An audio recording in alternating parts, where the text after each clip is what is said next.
Hi guys, ഞാൻ ഇന്നിവിടെ ഒരു 100 കോടിയുടെ കാര്യം പറയാൻ വന്നു. 100 കോടി എന്ന് വെച്ച് കഴിഞ്ഞാൽ 100 കോടി ക്ലബ്ബ്. 100 കോടി ക്ലബ്ബ് എന്ന് പറയുമ്പോൾ നിങ്ങൾക്ക് ആദ്യം മനസ്സിലേക്ക് ഓടിയെത്തുന്നത് ആരുടെ പേരായിരിക്കും? വേറെ ആരുമല്ല, നമ്മുടെ മലയാളത്തിൻ്റെ മോഹൻലാൽ, നമ്മുടെ എല്ലാം ലാലേട്ടൻ. അതെ ഗായ്സ്, ലാലേട്ടൻ.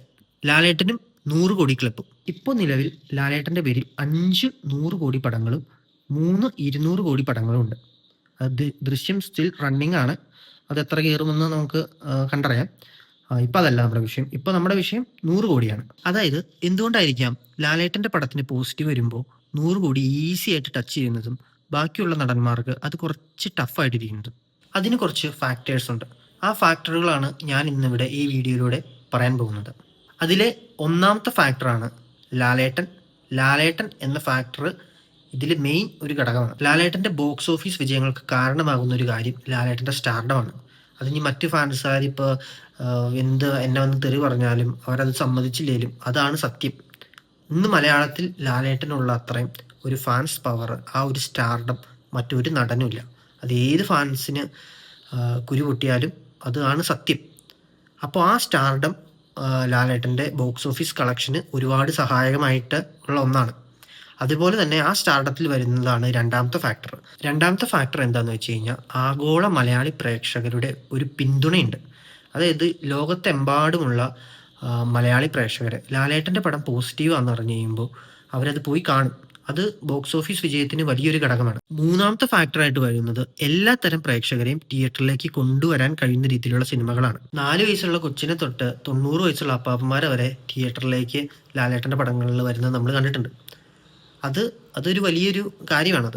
അത് എല്ലാ നടന്മാർക്കും കിട്ടാത്ത ഒരു ഭാഗ്യവും ഒരു വലിയ ജനപിന്തുണയാണത്. അതിന് കാരണം ലാലേട്ടൻ ഉണ്ടാക്കിയെടുത്തൊരു അടിത്തറയാണ്. പണ്ട് മുതലേ ചെയ്തു വെച്ച പടങ്ങളുടെ ഒരു അടിത്തറ. അത് ജനങ്ങൾ എങ്ങനെ അവർക്ക് കണക്റ്റായി എന്നുള്ളതിനനുസരിച്ചാണ് അവരിപ്പോഴും മോഹൻലാലിൻ്റെ ഒരു പടത്തിന് പോസിറ്റീവ് വന്നു കഴിഞ്ഞാൽ അവർ ഓടി തിയേറ്ററിലേക്ക് വരുന്നത്. ഇതെല്ലാ നടന്മാർക്കുള്ളൊരു കാര്യമല്ല.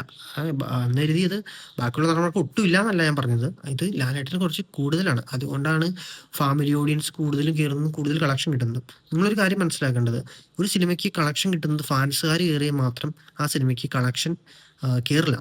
അത് 1 2 ഒരു 3 ദിവസം കഴിഞ്ഞ് കഴിഞ്ഞാൽ ഫാൻസുകാരുടെ ഇത് കഴിഞ്ഞു. പിന്നെ ഫാമിലി ഓഡിയൻസാണ് കയറണത്. അപ്പോൾ ആ ഫാമിലി ഓഡിയൻസ് കയറുമ്പോഴാണ് കളക്ഷൻ ഇൻക്രീസ് ആവുന്നതും വലിയ ബോക്സ് ഓഫീസ് വിജയങ്ങൾ ഉണ്ടാകുന്നതും. ഇതിൽ നാലാമത്തെ ഫാക്ടറായിട്ട് വരുന്നത് വലിയ ഫ്രാഞ്ചൈസികളുടെ പിൻബലമാണ്. റീസെൻ്റ്ലി വന്ന ദൃശ്യം 3 അതിനൊരു എക്സാമ്പിളാണ്. ദൃശ്യം 1ൻ്റെയും 2ൻ്റെയും വലിയ വിജയത്തിന് ശേഷം വരുന്ന മൂന്നാമത്തെ ചിത്രമാണ് ദൃശ്യം 3. അപ്പോൾ അതിൻ്റെ ബുക്കിംഗ് സ്റ്റാർട്ട് ചെയ്തപ്പോൾ തന്നെ ഓൾമോസ്റ്റ് അത് ഫുള്ളായിട്ടുണ്ടായിരുന്നു. അത് ആ സിനിമയുടെ കളക്ഷന് വളരെയധികം സപ്പോർട്ട് ചെയ്യും. അതേപോലെ തന്നെ എമ്പുരാനും ഇതുപോലെ ലൂസിഫർ എന്ന് പറഞ്ഞ സിനിമയുടെ ഫ്രാഞ്ചൈസി ആയിട്ട് വന്നുകൊണ്ട് തന്നെ അതും ആളുകൾ ഒരുപാട് എക്സ്പെക്റ്റ് ചെയ്യുന്ന പടമായിരുന്നു.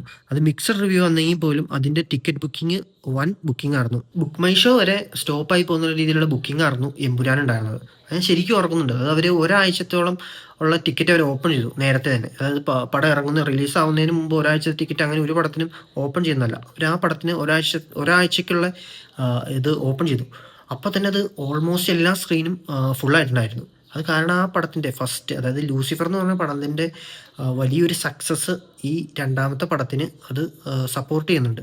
അപ്പോൾ ഇങ്ങനെയുള്ള കുറേ ഫാക്ടറുകൾ ലാലേട്ടൻ്റെ പടത്തിന് 100 കോടി അടിക്കാൻ സഹായകമായ ഒന്നാണ്. ഞാൻ പറഞ്ഞു വരുന്നത് എന്താണെന്ന് വെച്ച് കഴിഞ്ഞാൽ, ഈ കോടികളാണോ അല്ലെങ്കിൽ 100 കോടി 200 കോടി ക്ലബ്ബുകളാണോ ഒരു പടത്തിനെ നല്ലതാണോ ചീത്തയാണോ എന്ന് തീരുമാനിക്കുന്നത്? ഒരിക്കലുമല്ല. ഒരു പടം 100 കോടി കയറി എന്ന് കരുതി ആ പടം നല്ല പടമാവില്ല. അതേപോലെ ഒരു 100 കോടി കയറാത്ത പടം മോശപ്പടവും ആവില്ല. ഇതെല്ലാം അതിൻ്റെ കണ്ടന്റിനെ അടിസ്ഥാനമാക്കിയിരിക്കും. ആളുകളെ കൂടുതൽ എൻ്റർടൈൻ ചെയ്യിപ്പിച്ച് തിയേറ്ററിലേക്ക് എത്തിക്കുന്ന പടങ്ങൾ അതിൻ്റേതായ കളക്ഷൻസ് നേടും. അതിൻ്റെ കളക്ഷൻ നേടാത്ത പടങ്ങൾ, അതായത് അത്രയും കളക്ഷൻ നേടാത്ത നല്ല നല്ല പടങ്ങളും ഇറങ്ങുന്നുണ്ട്. അതൊരു ഫാക്റ്റാണ്. പിന്നെ ഈ 100 കോടി കിട്ടുന്നത് നിസ്സാര കാര്യമല്ല. അതാദ്യം മനസ്സിലാക്കണം. അതായത് നമ്മൾ കിട്ടാത്ത മുന്തിരി പുളിക്കുമെന്ന് പറയും പോലെയാണ് 100 കോടി അല്ല, നമുക്ക് 100 കോടി ജനങ്ങളുടെ മനസ്സിലാണ് സ്ഥാനം എന്നൊക്കെ പറയുന്നത്. കിട്ടാത്ത മുന്തിരി പുളിക്കുമെന്ന് പറയും പോലെ തന്നെയാണ് 100 കോടി എന്ന് പറഞ്ഞാൽ, അല്ലെങ്കിൽ ഒരു കളക്ഷൻ നേടുക എന്ന് പറയുന്നത് വലിയ കാര്യം തന്നെയാണ്. കാരണം എന്താണെന്ന് വെച്ച് കഴിഞ്ഞാൽ, ഇന്നത്തെ സിനിമ ഇൻഡസ്ട്രി ഏത് മേഖലയിലും, ഏത് ബോളിവുഡ്, ഹോളിവുഡ്, ടോളിവുഡ്, ഏത് വുഡാണെങ്കിലും ആ സിനിമയുടെ ഹിറ്റ് ഉറപ്പിക്കുന്നത്, അല്ലെങ്കിൽ ആ പടം ഹിറ്റാണ് എന്ന് അടയാളപ്പെടുത്തുന്നത് എത്ര കളക്ട് ചെയ്തു, ആ പടം എത്ര ഗ്രോസ് നേടി എന്ന് അനുസരിച്ചായിരിക്കും. അതായത് പണ്ടൊക്കെയാണ് ദിവസം ഇത്ര ദിവസം ഓടി, 100 ദിവസം ഓടി, 365 ദിവസം ഓടി. നമ്മുടെ മലയാളത്തില് ഗോഡ് ഫാദറൊക്കെ 365 ദിവസം ഓടിയ പടങ്ങളാണ്. അപ്പൊ ഇന്ന് അത് നേരെ തിരിച്ച് കോടികളിലേക്ക് മാറി. ഇത്ര കോടി കളക്ട് ചെയ്തു എന്നനുസരിച്ചാണ് അതിന്റെ ഹിറ്റുകൾ തീരുമാനിക്കുന്നത്. അപ്പൊ അങ്ങനെ നോക്കുമ്പോൾ ഏറ്റവും കൂടുതൽ കോടി ക്ലബ്ബിലുള്ള ഏക നടൻ, മലയാളത്തിലെ ഏക നടൻ ലാലേട്ടൻ മാത്രമായിരിക്കും. അതൊരു ചെറിയ കാര്യമല്ല. കാരണം എന്താണെന്ന് വെച്ച് കഴിഞ്ഞാൽ മലയാളം ഇൻഡസ്ട്രി ആക്ടിങ്ങിൻ്റെ ബേസിലായാലും അല്ലെങ്കിൽ കണ്ടന്റ് ബേസിലായാലും വളരെ മുന്നിലാണെങ്കിൽ പോലും ഈ കോടി ക്ലബിൻ്റെ കാര്യത്തിൽ അല്ലെങ്കിൽ ഈ കോടികൾ കളക്ട് ചെയ്യുന്ന കാര്യത്തിൽ വളരെ പിന്നിലായിരുന്നു ബാക്കിയുള്ള ഇൻഡസ്ട്രികളെ സംബന്ധിച്ച്.